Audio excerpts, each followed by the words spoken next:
ನಾನೇನು ಹುಡುಕಂಡಂತ ಏನು ಬಂದಿಲ್ಲ ರೀ. ಆ ಪಾರ್ಟಿ ಅಧ್ಯಕ್ಷ ಇರ್ತಾರೆ, ಅವರು ಯಾರಿಗೆ ಬೇಕಾದ್ರೂ ಭೇಟಿ ಮಾಡ್ಬೋದು, ಯಾರಿಗೆ ಬೇಕಾದ್ರೂ ಕರೆದು ಮಾತಾಡ್ಬೋದು, ಪಕ್ಷ ಸಂಘಟನೆ ಮಾಡಬೇಕು ಅದಂತ ಬಗ್ಗೆ ಹೇಳಿದ್ರು. ಆಯ್ತಪ್ಪ ಮಾಡೋಣ ಅಂತ ಹೇಳಿದೆ. ಏನೆಲ್ಲ ಹಿಂದೆ ಹೇಳಿದ್ದೀನಿ ಆ ಎಲ್ಲ ಸ್ಟೇಟ್ಮೆಂಟ್ಗೂ even today I stand by that. There is no change. ಸ್ನೇಹಿತರೆ, ಈ ಸನ್ ನ್ಯೂಸ್ಗೆ ಸ್ವಾಗತ. ರಾಜ್ಯ ರಾಜಕಾರಣದಲ್ಲಿ 100ಗೆ 100% ಈ ಬಾರಿ ನಾಯಕತ್ವ ಬದಲಾವಣೆ ಆಗಿಯೇ ತೀರುತ್ತೆ ಅನ್ನುವಂಥ ಮಾತುಗಳನ್ನು, ಬಹಳ ವಿಶ್ವಾಸದ ನುಡಿಗಳನ್ನು ಡಿ.ಕೆ. ಶಿವಕುಮಾರ್ ಬಣ ವಾದಿಸ್ತಾ ಬಂತು. ಯಾಕಂದರೆ ನೋಡಿ, ಈ ನವೆಂಬರ್ ಕ್ರಾಂತಿ ಆಯಿತು, ಡಿಸೆಂಬರ್ ಕ್ರಾಂತಿ ಆಯಿತು. ಈ ಕ್ರಾಂತಿ ಎಲ್ಲಿಗೆ ಬಂದು ನಿಂತ್ಕೊಂತು ಅಂದರೆ ಸಂಕ್ರಾಂತಿಗೆ ಬಂದು ನಿಂತ್ಕೊಂತು. ಸಂಕ್ರಾಂತಿಯ ಹೊತ್ತಿಗೆ 100% ಡಿ.ಕೆ. ಶಿವಕುಮಾರ್ ಮುಖ್ಯಮಂತ್ರಿ ಆಗೇ ತೀರ್ತಾರೆ ಎನ್ನುವಂಥ ಮಾತುಗಳನ್ನು ಹೇಳಿದ್ರು. ಯಾಕಂದರೆ ಅಲ್ಲಿ ಬಲವಾದ ಕಾರಣ ಇತ್ತು. ಬೆಳಗಾವಿ ಅಧಿವೇಶನ ಒಂದಿತ್ತು. ಬೆಳಗಾವಿ ಅಧಿವೇಶನ ಮುಗಿದ ನಂತರ ಡಿ.ಕೆ. ಶಿವಕುಮಾರ್ ಅವರು ಆಗಿಯೇ ಆಗ್ತಾರೆ ಎನ್ನುವಂಥ ಮಾತುಗಳನ್ನು, ವಾದಗಳನ್ನು, ಜೊತೆಗೆ ಅದಕ್ಕೆ ಪೂರಕವಾದಂಥ ವಾತಾವರಣಗಳು ಕೂಡ ನಿರ್ಮಾಣ ಆಗ್ತಾ ಬಂತು. ಮೊನ್ನೆ ಡಿ.ಕೆ. ಶಿವಕುಮಾರ್ ಅವರಿಗೆ ಅವರೇ ಸ್ವತಃ ಹೇಳಿಕೆ ಕೊಡ್ತಾರೆ. ದೆಹಲಿಯಿಂದ ಫೋನ್ ಅಂದರೆ ದೆಹಲಿಗೆ ಬರೋದಕ್ಕೆ ಈಗಾಗಲೇ ಆಹ್ವಾನ ಬಂದಿದೆ ಎನ್ನುವಂಥ ಮಾತುಗಳನ್ನು ಹೇಳ್ತಾರೆ. ಇದನ್ನು CM ಸಿದ್ದರಾಮಯ್ಯನವ್ರ ಹತ್ರ ಮಾಧ್ಯಮ ಮಿತ್ರರು ಕೇಳಿದಂಥ ಪ್ರಶ್ನೆಗೆ, ಸರ್ ಡಿ.ಕೆ. ಶಿವಕುಮಾರ್ ಅವರಿಗೆ ದೆಹಲಿಗೆ ಬುಲಾವ್ ಬಂದಿದೆ ಅಂತ ಕೇಳಿದಾಗ ಅವ್ರು ರೇಗ್ತಾರೆ ಅವ್ರದೇ ದಾಟಿನಲ್ಲಿ, ಯಾರ್ರೀ ಅದು ಅಂತೇಳಿ. ಸೊ ಎಲ್ಲ ಒಂದು ಕಡೆ CM ಅವರು ಕೂಡ ಒಂದು ರೀತಿಯಲ್ಲಿ ಟೆನ್ಷನಲ್ಲೇ ಇದ್ದಾರೆ ಅಂತ ಹೇಳಿದ್ರು ತಪ್ಪಾಗಲಿಕ್ಕಿಲ್ಲ. ಇವಾಗ ಯಾಕೆ ಮತ್ತೆ ಈ ನಾಯಕತ್ವ ಬದಲಾವಣೆಯ ಒಂದಷ್ಟು ಸೂಚನೆಗಳು ಇವತ್ತೇನು ಸಿಕ್ಕಿದೆ, ಈಗಿನ ಅಪ್ಡೇಟ್ ಹೇಳ್ರಿ ನೀವು ಅಂತ ಹೇಳೋದಾದರೆ, ಇವತ್ತು KN ರಾಜಣ್ಣ, ಕಾಂಗ್ರೆಸ್ನ ಹಿರಿಯ ಮುತ್ಸದ್ದಿಗಳು ಆದಂಥ KN ರಾಜಣ್ಣ ಅವರು, ಅದರಲ್ಲೂ ಕೂಡ CM ಸಿದ್ದರಾಮಯ್ಯನವರ ಬಣದಲ್ಲಿರ್ತಕ್ಕಂಥ ಒಬ್ಬ ಪ್ರಭಾವಿ ನಾಯಕ ಕೂಡ KN ರಾಜಣ್ಣ ಅವರು ನಿಮಗೂ ಕೂಡ ಗೊತ್ತಿದೆ. KN ರಾಜಣ್ಣ ಅವರ ಭೇಟಿಯಾಗಿರುವಂಥದ್ದು ಡಿ.ಕೆ. ಶಿವಕುಮಾರ್ ಅವರು ಎಲ್ಲೋ ಒಂದು ಕಡೆ ಇವತ್ತಿನ ರಾಜಕೀಯದ ಒಂದು ಸಂದಿಗ್ಧ ಸ್ಥಿತಿನಲ್ಲಿ ಕುತೂಹಲ ಮೂಡಿಸಿರುವಂಥದ್ದು. ಮೊಗದೊಂದು ಕಡೆ ನೋಡಿ, ಈ ಹಿಂದೆ ಸತೀಶ್ ಜಾರಕಿಹೊಳಿ ಅವರು ಕೂಡ CM ಸಿದ್ದರಾಮಯ್ಯನವರ ಒಂದು ಪ್ರಬಲ ನಾಯಕ. ಆ ಒಂದು ಬಣದಲ್ಲಿ ಸಿದ್ದರಾಮಯ್ಯನವ್ರನ್ನ ಬೆಂಬಲಿಸುವಂಥ ಒಬ್ಬ ಪ್ರಮುಖ ನಾಯಕರಲ್ಲಿ ಸತೀಶ್ ಜಾರಕಿಹೊಳಿ ಅವರು ಒಬ್ಬರು. ಅವರನ್ನು ಕೂಡ ಈ ಹಿಂದೆ ಏನು ಡಿ.ಕೆ. ಶಿವಕುಮಾರ್ ಅವರು ಭೇಟಿಯಾಗಿದ್ದು ಒಂದು ರೀತಿ ರಾಜಕೀಯದಲ್ಲಿ ಕುತೂಹಲಕ್ಕೆ ಕಾರಣ ಆಗಿತ್ತು. ಅದು ಬೆಳಗಾವಿ ಅಧಿವೇಶನಕ್ಕೂ ಮುಂಚೆ ಭೇಟಿಯಾಗಿದ್ದರು. ಇದೀಗ ಅಧಿವೇಶನ ಆದ ನಂತರ ಡಿ.ಕೆ. ಶಿವಕುಮಾರ್ ಅವರು KN ರಾಜಣ್ಣ ಅವ್ರನ್ನ ಭೇಟಿಯಾಗಿರುವಂಥದ್ದು ಮತ್ತೆ ರಾಜ್ಯ ರಾಜಕಾರಣದಲ್ಲಿ ಒಂದು ರೀತಿ ಕುತೂಹಲಕ್ಕೆ ಕಾರಣ ಆಗಿರುವಂಥದ್ದು. ಎಲ್ಲ ಒಂದು ಕಡೆ ಡಿ.ಕೆ. ಶಿವಕುಮಾರ್ ಅವರು ತಮ್ಮ ಆ ಒಂದು ರಫ್ನೆಸ್ ಇದೆಯಲ್ಲ, ಆ ಒಂದು ಮ್ಯಾನರಿಸಮ್ನಿಂದ ಎಲ್ಲ ಒಂದು ಕಡೆ ಈ ಸಂಘರ್ಷವಿಲ್ಲದ ರಾಜಕೀಯದ ಹಾದಿಯನ್ನು ಒಂದು ಸಾಫ್ಟ್ ಕಾರ್ನರಲ್ಲಿ, ಒಂದು ಮೂಮೆಂಟ್ನಲ್ಲಿ ರಾಜಕೀಯದ ಹೆಜ್ಜೆಗಳನ್ನು ಭಾಳ ಎಚ್ಚರಿಕೆಯಿಂದ ಜಾಣ ನಡೆಯನ್ನು ಇಡ್ತಾ ಇದ್ದಾರೆ ಅಂತ ಕೂಡ ಹೇಳಿದ್ರೆ ತಪ್ಪಾಗಲಿಕ್ಕಿಲ್ಲ. ಯಾಕಂದರೆ ಎಲ್ಲ ಒಂದು ಕಡೆ ಈಗ ಡಿ.ಕೆ. ಶಿವಕುಮಾರ್ ಅವರು ತಮ್ಮ ಹಾದಿಯನ್ನು ಸುಗಮ ಮಾಡಿಕೊಳ್ಳೋದಕ್ಕೆ, ಒಂದು ಸ್ಥಾನವನ್ನು ಪಡಿಸಿಕೊಳ್ಳೋದಕ್ಕೆ ಒಂದು ಆ ವೇದಿಕೆಯನ್ನು ಹದ ಮಾಡ್ಕೊಳ್ತಾ ಇದ್ದಾರೆ ಅಂತ ಅನಿಸುತ್ತೆ. ಈ ಹಿಂದೆ ಡಿ.ಕೆ. ಶಿವಕುಮಾರ್ ಸಾಕಷ್ಟು ಜನರನ್ನು ಮುನಿಸಿಗೂ ಕೂಡ ಕಾರಣ ಆಗಿದ್ದರು. ಅದು KN ರಾಜಣ್ಣ ಅವರು ಬಹಿರಂಗವಾಗಿ ಡಿ.ಕೆ. ಶಿವಕುಮಾರ್ ವಿರುದ್ಧ, ಯಾರಾದರೂ ಡಿ.ಕೆ. ಶಿವಕುಮಾರ್ ವಿರುದ್ಧ ಬಹಿರಂಗವಾಗಿ ಹೇಳಿಕೆಗಳನ್ನ ಕೊಡ್ತಾ ಇದ್ರು ರಾಜಾರೋಷವಾಗಿ ಅಂತ ಅಂದರೆ ಅದು ಫಸ್ಟ್ ವ್ಯಕ್ತಿ KN ರಾಜಣ್ಣ ಅಂತ ಹೇಳ್ಬೋದು.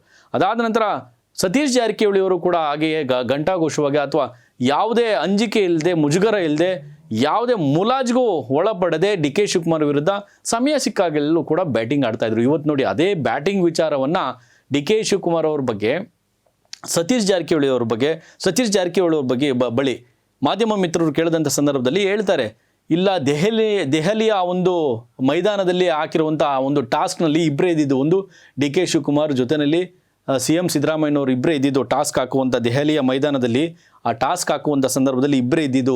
ಟಾಸ್ಕ್ ಅದು ಹೆಡ್ಡೋ ಬುಷೋ ಯಾರಿಗೆ ಗೊತ್ತು ಅಂತೇಳಿ ಆ ಕ್ರಿಕೆಟ್ನ ಒಂದು ಭಾಷೆಯಲ್ಲಿ ಸತೀಶ್ ಜಾರಕಿಹೊಳಿ ಅವರು ಮಾಧ್ಯಮ ಮಿತ್ರರಿಗೆ ರಿಯಾಕ್ಷನ್ ಕೊಟ್ಟಿದ್ದಾರೆ.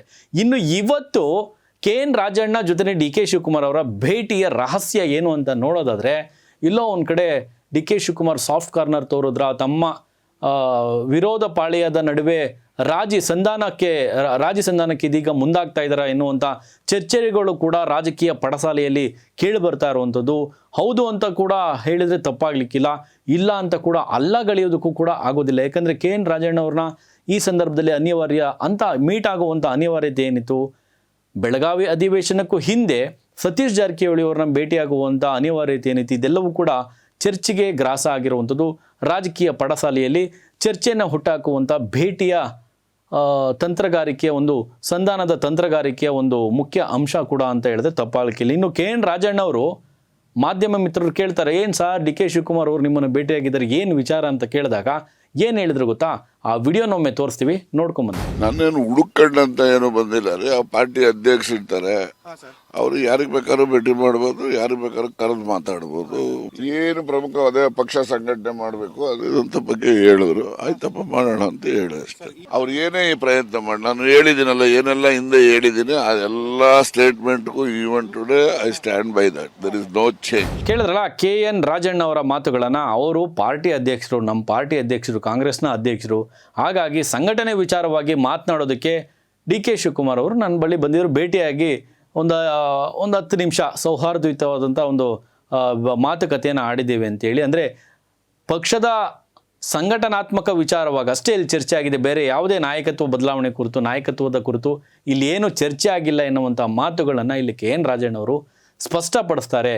ಬಟ್ ಈ ಬೆಂಕಿ ಇಲ್ಲದೆ ಹೊಗೆ ಆಡೋದಿಲ್ಲ ಅಂತೇಳಿ ನಾವು ಗಾದೆ ಹೇಳ್ತೀವಲ್ಲ, ಹಂಗೆಯೇ ಈ ಸಂದರ್ಭದಲ್ಲಿ KN ರಾಜಣ್ಣ ಅವ್ರನ್ನ ಭೇಟಿಯಾಗುವಂಥ ಅನಿವಾರ್ಯತೆ ಡಿ ಕೆ ಶಿವಕುಮಾರ್ ಅವ್ರಿಗೆ ಏನು ಅಂಥದ್ದು ಅರ್ಜೆಂಟ್ ಇತ್ತು. ಜೊತೆಯಲ್ಲಿ ಕೇವಲ ಮೀಟಿಂಗ್ ಆಗಿದ್ದು KN ರಾಜಣ್ಣ ಜೊತೆನೆ ಡಿ ಕೆ ಶಿವಕುಮಾರ್ ಅವರ ನಡುವೆ ನಡೆದಂಥ ಆ ಒಂದು ಸಂಭಾಷಣೆಯ ಡ್ಯೂರೇಷನ್ ಎಷ್ಟು ಅಂತ, ಆ ಸಮಯ ಎಷ್ಟು ಅಂತ ನೋಡಿದ್ರೆ 5ರಿಂದ ಸುಮಾರು 10 ನಿಮಿಷ 12 ನಿಮಿಷದ ಒಳಗೆ ಅವರಿಬ್ಬರು ಕೂಡ ಮಾತುಕತೆ ಆಡಿ ಹೊರಗಡೆ ಬಂದಿರುವಂಥದ್ದು. ಒಟ್ಟಾರೆ ನೋಡಿ, ಇಂಥ ಸಂದರ್ಭದಲ್ಲಿ ರಾಜಕೀಯ ಪಡಸಾಲೆಯಲ್ಲಿ ಮುನ್ನೆಲೆಗೆ ಬರುವಂಥ ಚರ್ಚೆಯ ವಿಚಾರಗಳೇನೆಂದರೆ, ಸಿದ್ದರಾಮಯ್ಯನವರ ಪಾಳ್ಯದಲ್ಲಿ ಗುರುತಿಸಿಕೊಂಡಿರುವಂಥ ಸತೀಶ್ ಜಾರಕಿಹೊಳಿ ಅವರನ್ನ ಭೇಟಿಯಾಗುವಂಥ ಅನಿವಾರ್ಯತೆ ಏನಿತ್ತು. ಈಗ KN ರಾಜಣ್ಣ ಅವರು ಅದೇ ರೀತಿ CM ಸಿದ್ದರಾಮಯ್ಯನವರ ಪಾಳ್ಯದಲ್ಲಿ ಗುರುತಿಸಿಕೊಂಡಿರುವಂಥ KN ರಾಜಣ್ಣ ಅವರ ಭೇಟಿಯ ಅವಶ್ಯಕತೆ ಏನಿತ್ತು ಎನ್ನುವಂಥ ಚರ್ಚೆ ಇದೀಗ ಜೋರಾಗಿ ಬಿರುಸಾಗಿ ರಾಜಕೀಯ ಪಡಸಾಲೆಯಲ್ಲಿ ಬಿರುಸಾಗಿರುವಂಥದ್ದು ಚರ್ಚೆ. ಜೊತೆಯಲ್ಲಿ KN ರಾಜಣ್ಣ ಹೇಳ್ತಾರೆ, ನಾನು ಏನೇ ಡಿ ಕೆ ಶಿವಕುಮಾರ್ ಅವ್ರನ್ನ ಭೇಟಿ ಆಗಿದ್ರು ಕೂಡ ಈ ಹಿಂದಿನ ಹೇಳಿಕೆಗೆ ನಾನು ಈಗಲೂ ಬದ್ಧ ಅಂತೇಳಿ ಮತ್ತೆ ಪದೇ ಅದನ್ನು ಆ ಪದವನ್ನು ಬಳಕೆ ಮಾಡಿ ಸ್ಪಷ್ಟನೆ ಪಡಿಸ್ತಾರೆ.